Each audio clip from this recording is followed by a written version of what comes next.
नमस्कार, स्वराज डिजिटल की 24 की चौसर में आपका स्वागत है और मैं हूं सुशील शर्मा। आज हम जिस मुद्दे पर चर्चा करना चाह रहे हैं उसकी चर्चा इस वक्त मध्य प्रदेश में सबसे ज़्यादा है और उसकी वजह है इंदौर लोकसभा सीट, जहां पर कांग्रेस ने अपने प्रत्याशी के नामांकन वापस लेने के बाद नोटा पर पूरा फोकस किया हुआ है। हालांकि नोटा को लेकर लोगों की अलग अलग राय है। हम इसी का विश्लेषण करेंगे और हमारे साथ है अजय त्रिपाठी जी, स्वराज एक्सप्रेस के स्टेट एडिटर। अजय जी, आपका स्वागत है। ये 24 की चौसर में एक नया विषय है जो कि इस वक्त पूरे मध्य प्रदेश में इसकी चर्चा हो रही, खासकर मालवा रीजन में इसका बहुत ज़्यादा चर्चा है और उसमें भी सबसे ज़्यादा फोकस इंदौर लोकसभा सीट पर है। जैसा कि आप जानते हैं कि इंदौर लोकसभा सीट से कांग्रेस के उम्मीदवार ने अपना नामांकन वापस ले लिया था और बीजेपी के पक्ष में वो बैठ गए थे। तो इसके बाद से कांग्रेस ने पहले कोशिश ये थी कि किसी अन्य उम्मीदवार को जो समर्थन करके वहाँ पर अपना कांग्रेस का उम्मीदवार बनाकर कैंपेन करें, लेकिन ऐसा नहीं हो सका और बाद में ये प्रयास किया जा रहा है कि नोटा के माध्यम से कांग्रेस कैंपेन कर रही है। हालांकि इसको लेकर यह भी कहा जा रहा है कि वहाँ पर चुनाव आयोग ने इसकी अनुमति नहीं दी है, क्योंकि नोटा को जब चुनाव हो जाने के बाद काउंटिंग होती है तो नोटा के वोट को अलग कर दिया जाता है। सबसे महत्वपूर्ण बात यह है कि आखिर क्या नोटा ही कांग्रेस के पास विकल्प बचा था? अजय जी, पहले तो यही बताइए, या किसी उम्मीदवार को भी समर्थन करके एक अच्छा हेल्दी चुनाव किया जा सकता था? देखिए, ये तो कांग्रेस जैसी बड़ी पार्टी का एक बड़ा हास्यास्पद कदम है कि अगर आपकी पार्टी के प्रत्याशी ने किसी भी कारण से राजनीतिक चालबाजी का शिकार हुआ तो आपको खुलकर मुकाबला करना चाहिए। आप नोटा की वजह आप कहते हैं कि राम सिंह वहाँ से जो निर्दलीय प्रत्याशी लड़ रहा है या श्याम कल्याण सिंह जो फला पार्टी का व्यक्ति है और छोटी पार्टी का, उसको लड़ाएंगे और हम जिताएंगे। तो कांग्रेस की सारी एकजुटता सब कुछ जैसा हो जाता, जैसा कि आखिरकार वहाँ पर खजुराहो में इन लोगों ने किया है। कांग्रेस का प्रत्याशी था नहीं, सपा का प्रत्याशी इंडिया गठबंधन के तहत मिला था, उसका भी विड्रॉ हो गया। उसका पूरी पार्टी इस बात कर थी कि कैसे उस सीट को बचाना है और इसलिए उन्होंने एक थर्ड पार्टी जो रिपब्लिकन पार्टी ऑफ इंडिया जो है, इसके बड़े कमज़ोर प्रत्याशी थे, उसको समर्थन किया कांग्रेस ने। वहाँ नोटा का यूज कांग्रेस ने नहीं किया। लेकिन इंदौर में जिस तरह से कांग्रेस बात कर रही है नोटा को लेकर के, तो वो खराब करना विषय है। इसका मतलब है कि कांग्रेस ये समझ रही है कि उसके और बीजेपी के अलावा बाकी अगर कोई पार्टी चुनाव लड़ रही है तो वो फालतू वोट खराब करना है। तो अगर आपके मन में ये बात है तो आपको अपने मन की भ्रांति पहले दूर करना चाहिए, उसके बाद कांग्रेस बीजेपी की भ्रांति दूर करना चाहिए। पर मुझे लग रहा है कि बीजेपी में जिस तरह से माहौल बन रहा है, कांग्रेस का ये जो वोट बैंक है, नोटा जैसे के मान रहे हैं वो लोग, वो भी प्रभावित होगा और किसी भी हालत में पब्लिक भी मुझे नहीं लगता कि नोटा जैसे विकल्प के बारे में विचार करेगी। बिल्कुल अजय जी, आप सही कह रहे हैं। मैं थोड़ा आपको अपडेट मतलब ये भी बता दूं कि नोटा को पिछली बार इंदौर में 5045 वोट मिले थे। तो ये अपेक्षाकृत मुझे लगता है इंदौर के लोगों की प्रवृत्ति जो है प्रत्याशी देखकर चुनाव करने की है।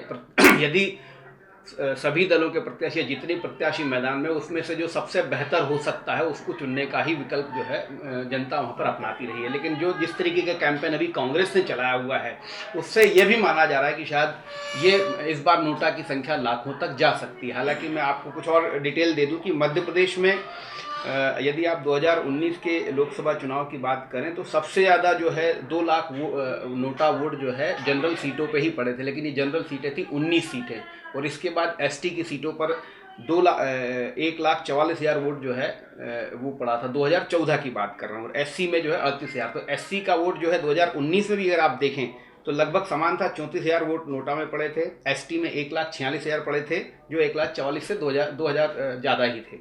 और सामान्य में जरूर जो है 2 लाख से कम होकर 1,46,000 ही जो है 2019 के लोकसभा चुनाव में नोटा पर वोट पड़े थे। ये तो उसका ओवरऑल अपडेट है।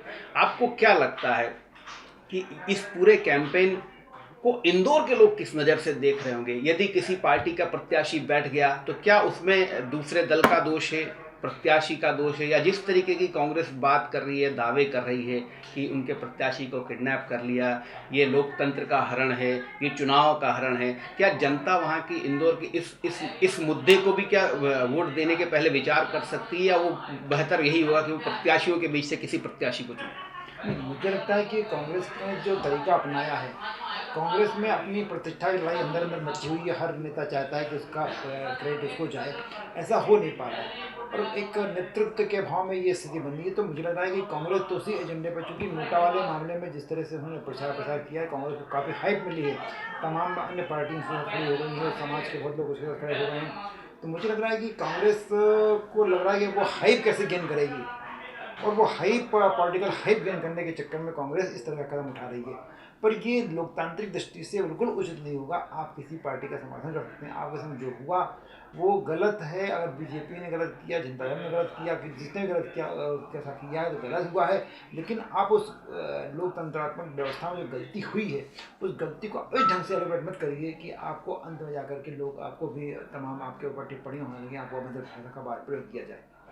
देखो अजय जी, मैंने आपको वैसे बताया कि इंदौर में बहुत कम वोट पड़ा था, 5043 वोट ही नोटा को पड़ा था। और अगर आप देश भर की भी बात करें हम, तो सबसे ज़्यादा वोट गोपालगंज में पड़ा था नोटा का, 5.03%। तो ये भी ओवरऑल देखा जाए तो 95% वोट तो प्रत्याशियों को ही मिला था। तो 5% वोट बहुत ज़्यादा मायने नहीं रखता। इंदौर के लोगों की प्रवृत्ति की आपने जैसा बता ही दिया कि वो है। अब एक चीज़ और महत्वपूर्ण है, क्या चुनाव आयोग की नज़र भी इस सीट पर होगी कि नोटा यदि बाकी टोटल जो वोट पड़ता है यदि उसमें नोटा, कुछ भी हो सकता है, वहाँ के मतदाता कुछ भी फैसला कर सकते हैं जो मतदाताओं के मन में चल रहा होगा। लेकिन यदि ऐसी विषम परिस्थिति बनेगी कि नोटा को और अन्य प्रत्याशी को वोट समान मिल जाए, तब क्या होगा? देखिए, ऐसी स्थिति में क्या होगा कि जब नोटा को बना और अन्य प्रत्याशी को समान वोट मिल जाएंगे तो निश्चित रूप से एक फैसला चुनाव वही करेगा कि बाकी जो विकल्प होते हैं चुनाव के रिजल्ट देने में वो करेगा। और मुझे नहीं लगता सोचिए ये स्थितियाँ बन नहीं पाएंगी, क्योंकि इंदौर और मालवा का जो इलाका है, इंदौर काफ़ी क्वालिफाइड स्थिति बन जाती है और मध्य प्रदेश की कॉमर्शियल हब माना जाता है पूरा का पूरा। वहाँ इस तरह कोई फैसला मतदाता करेगा मुझे लगता है। लेकिन अभी भी एक व्यवस्था के तहत काम होना चाहिए। कांग्रेस हो या कोई भी पार्टी, किसी को नोटा का समर्थन कर करके आप अपने व्यक्तिगत मुद्दे को या छोटे इश्यूज होते हैं इनके आधार पर वोट न डालना या नोटा में वोट डालना हो सकता है। लेकिन कांग्रेस की स्थिति जो है या बीजेपी की स्थिति जो है इंदौर में, इंदौर सीट को जो माहौल है उसको लेकर के अभी नोटा का उपयोग करने का प्रचार प्रसार को नहीं करना चाहिए। मुझे लगा चुनाव आयोग ने भी ये मैसेज देने की कोशिश की है कि नोटा आपके लिए एक विकल्प है, लेकिन विकल्प को आप एक विकल्प को एक व्यवस्था नहीं बना सकते। विकल्प विकल्प होता है, उस व्यवस्था के तहत काम नहीं हो सकता। इसलिए कांग्रेस को उसको ऐसा मुझे नहीं लगता कि नहीं करना चाहिए, तो ज़्यादा बेहतर होगा। अजय जी, दूसरा ये कि देखिए, इंदौर लोकसभा सीट मध्य प्रदेश की सबसे ज़्यादा मतदाताओं वाली सीट है। यहाँ पर सबसे अधिक मतदाता वोट करते हैं और वहाँ का वोट परसेंट भी बेहतर रहता है। और अगर पिछली बार के भी चुनाव की बात करें तो 5.5 लाख वोटों से वहाँ के बीजेपी प्रत्याशी चुनाव जीते थे और 10 लाख से ज़्यादा वोट भी पड़ा था। तो ये तो इंदौर के लोगों की टेंडेंसी है ही।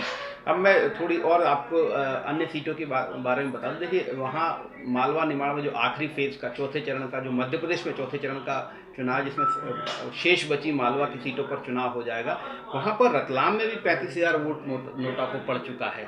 एक दो दूसरा उज्जैन देवास में भी 10-10 हज़ार प्लस वोट नोटा को पड़ा है। तो ये क्या इंदौर में जो कैंपेन कांग्रेस चला रही है अपने सुविधा के हिसाब से, लेकिन क्या इसका असर अन्य सीटों पर भी तो नहीं पड़ेगा? नहीं, अन्य सीटों पर नहीं पड़ेगा कि इंदौर का मामला बहुत उलझ गया है। अब वो बार बार ये मैसेज जा रहा है कि इंदौर के जो कांग्रेस के लोग हैं वो जानबूझ करके नोटा वोट डलवाए। लोगों की अपनी नाराजगी नहीं कांग्रेस बीजेपी के प्रति। आप जब उल्लेख कर रहे थे बाकी सीटों का, जहाँ 35,000 6,000 वोट पड़े, वहाँ लोगों की अपनी नाराजगी थी, लोगों का अपना एजेंडा था।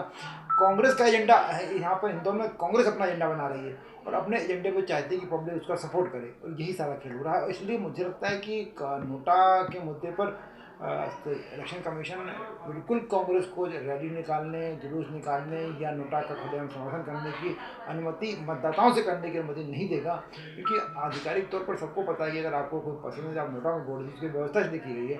इलेक्शन कमीशन कर सकता है, इलेक्शन कमीशन भी अपने प्रचार कैंपेन में कहीं ये बात नहीं कहता कि आप नोटा को वोट दीजिए।